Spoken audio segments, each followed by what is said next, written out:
شهسوار چې دی د تبلیغ لارې پرېښودله او د ګانو بچانو لارې چې دی هغې له واپسي راغلی، خو تاسو به د ده تېر شوي زندګي نه یې کتلی چې دی کله د تبلیغ د لارې له راتلو نو دی د څه له وجې نه راغلی او یو بل پیغام د سره شیر کوم چې تاسو به خپلو ماشومانو باندې چې دی هم نظر ساتئ چې سبا ورځې ستاسو ماشومان چې دی هغه دغه شانتې غلطیانې ونه کړي. د شهسوار نه به تاسو دغه سبق چې دی دا به تاسو واخلئ. شهسوار چې کله د تبلیغ لارې له راتلو نو که تاسو کتلي دی په هغه وخت کې د جنۍ سره نیولی شوی او دی په جیل کو او په جیل کې د جړاګانې کولی، هغه ویډیوګان چې دي هغه به اوس هم په سوشل میډیا باندې چې دی په دې باندې به یې پرتي، نو چې په سوشل میډیا باندې د ده هغه ویډیوګانې پرتي هغه تاسو وګورئ، تاسو ته پته ولګي. یوسف جان ته انټرویو م اخیستی او د ویل چې زه به تبلیغ له ځم، بیا تبلیغ له لاړو، یو څو کاله چې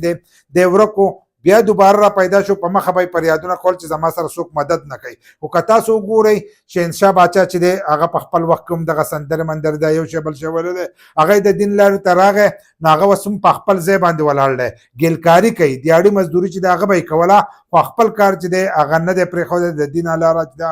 نه ده پرېښودلې. دغه شانتې نعمت سرحدي، دغه شانتې شازخان چې دی، دغه شانتې نور ډېر کسان دي چې هغه د دین دې لارې ته راغلي دي خو واپسي ته نه دي تللي، خو دی د الله د ير نه نه و راغلی، دی د هغې جیل د ير نه چې دی دې لارې ته راغلی، خو اوس په هغې باندې دی ستومانه و، لکه ستومانه خو یکدم چې دی دا نه شو راتلی، نو اوس ورو ورو چې دی دغې لارې ته راځي، که بیا واپسي دی هم راشي خو دی به دې لارې ته راځي، لکه ځکه چې دی د خلکو نه چې دی تمه ساتي چې ماله به خلک چې دی دا به څه راکړي، او محنت مزدوري چې دی نه کوي، محنت مزدوري نه کوي، بل دا دی وایي چې د دین په لاره کې چې دی څه نشته، لکه بار بار دا خبره کوه په ټیک ټاک کې نن سبا ویډیوګان هم چلېږي او ځینې کسان ته وایي چې سوالګر چې دی دا یې ورانه جوړ کړل. نو دا پیغام دا دی که تاسو وګورئ په ټیک ټاک باندې، دا پیغام نظر شیر کوم چې په خپلو کشرانو باندې تاسو هم نظر ساتئ چې ستاسو ماشومان دا کارونه ونه کړي. نو ټیک ټاک چې دی په ټیک ټاک چې کم ګفټینګ کېږي نو هغه ګفټینګ چې کمو کسان ته کېږي چې کم کسان کنځل بدې ردې وایي نو هغې کسان ته کېږي، کم کسان چې سم باس کوي هغو ته نه کېږي. شهسوار چې بار بار دې لارې ته راځي خو د هغې نه وروسته چې دی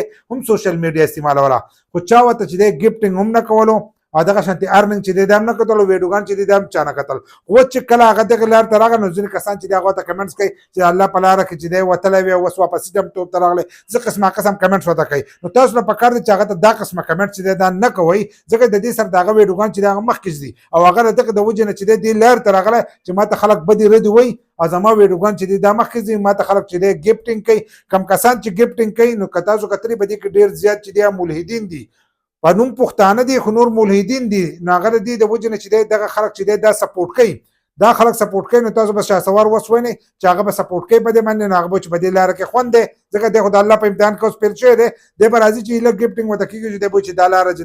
دا ښه ده. نو تاسو به خپلو کشرانو باندې نظر ساتئ او د ټیک ټاک نه یې وساتئ که هغوی چې ګفټینګ کېږي. ګفټینګ هغه سړي ته کېږي چې کم سړی کنځل بدې ردې دا کارونه کوي نو هغه کسانو ته به کېږي.